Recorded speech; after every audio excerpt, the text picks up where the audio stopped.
Hi folks, time for another chapter of Adventures in the Storage Unit, which I haven't really settled on a name for this, so it's probably for the best. This box here is all Iron Man comics.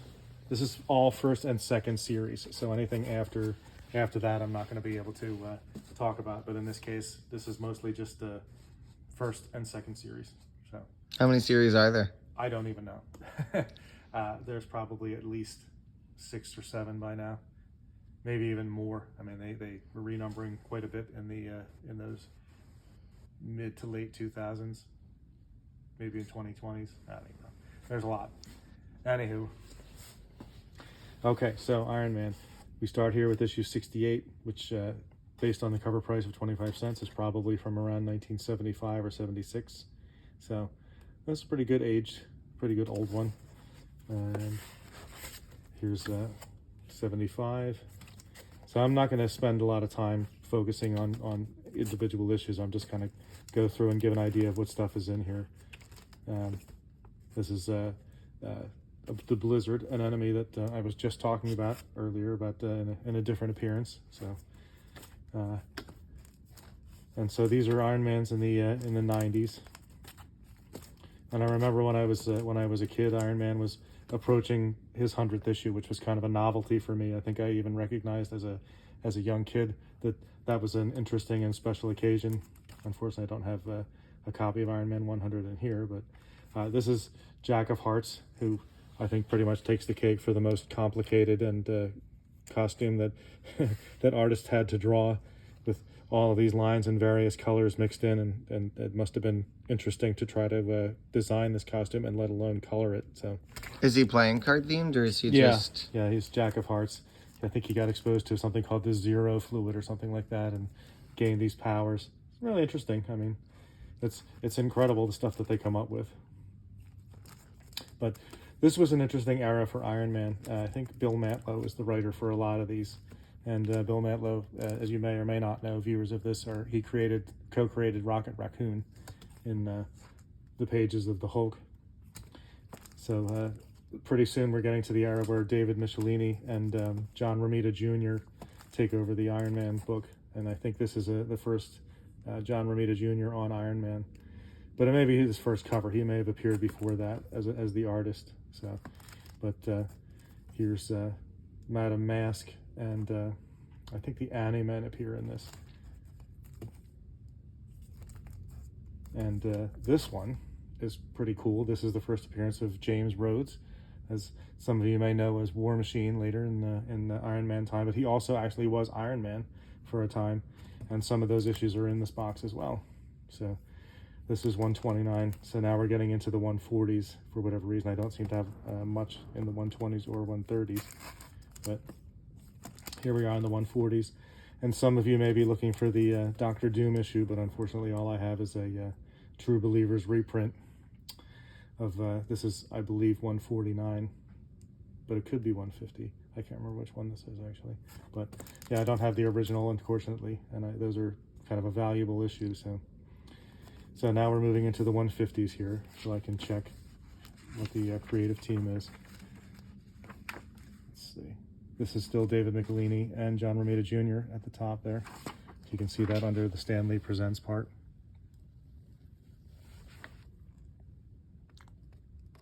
Where is it? Oh, it's there. Yep. So, yeah, David Michelini did a lot of great stuff for Iron Man, so let me get this back in place. And then, of course, now we're jumping into the 160s. And at some point, Denny O'Neil took over. So this is, as the writer, this is Iron Man in the 160s.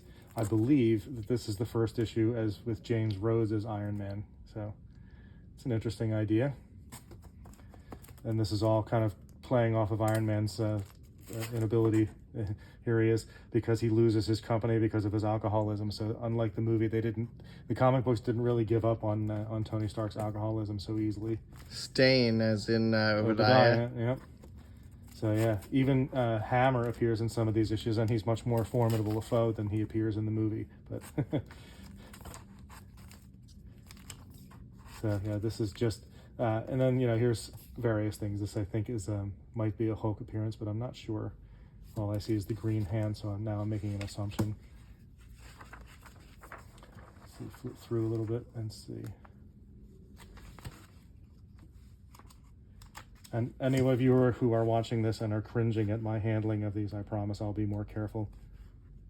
So it is not the Hulk. It's just some guy who is green. Not sure who he is.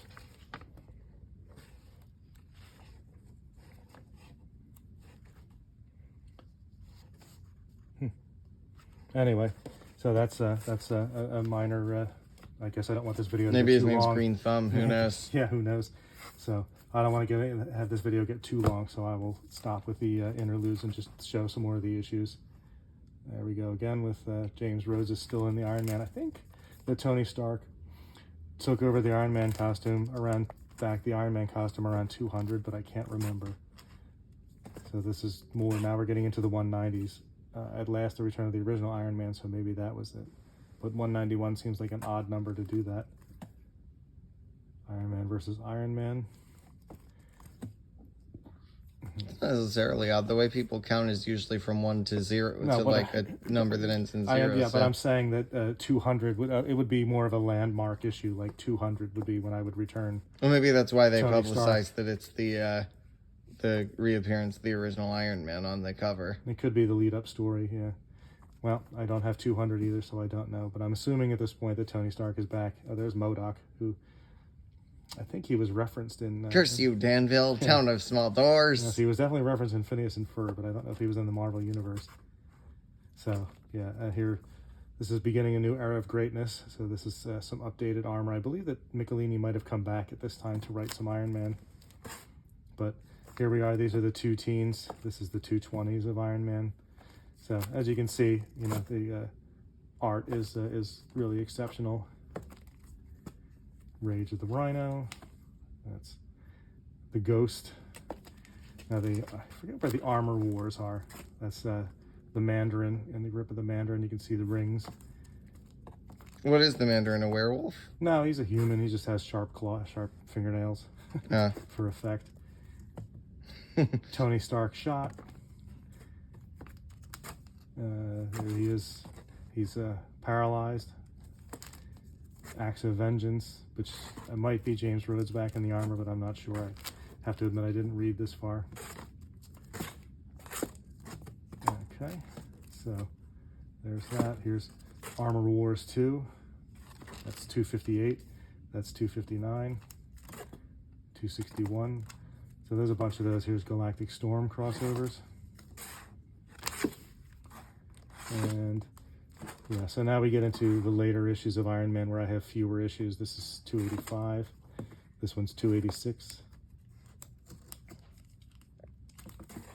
That's, of course, 287. They're all consecutive. Here's 288, 289. So much for that. This is 290, which is the 30th anniversary issue of Iron Man. Nice cover. The return of Tony Stark again. And that's 292 and 300. The Iron Man against Ultimo, the Living Holocaust, and special guest appearance by War Machine. So the Living Holocaust. How does that work? Hyperbole, I guess. And now we have the annuals. There's 6. There's 14. And this is the second series of Iron Man, I believe. This is by Scott Lobdell and Jim Lee, so it has great art. I don't remember thinking the story was all that great, but the art was just fantastic. So, and there's another Lobdell Lee in Iron Man versus the Hulk, and this is by Jeff Loeb, and I can't remember what his first name is, but his last name is Bennis. Although I might be mispronouncing that, I'm not sure. But anyway, yeah, this is an issue 12 of in the second run. I think the Image guy's coming back to Marvel, which was what these are. Jim Lee is back, and Scott Lobdell's the writer. I think that only lasted about 6 or 7 issues for each of the series. They took over, and then it went back to being produced in regular Marvel fashion. By that, I just mean non-Image people. Guys who departed for Image came back to Marvel for a little bit and relaunched a couple of Marvel titles, and Iron Man was one of them. And that's it for this box. So if anyone out there is a big Iron Man fan or would like a first appearance of James Rhodes, please, I was about to say give me a call, but instead I'll say leave a comment or send me a message on my eBay page, which both will be mentioned below in the comments. And that's about it. So thank you very much for paying attention, and I'll talk to you soon. Ciao.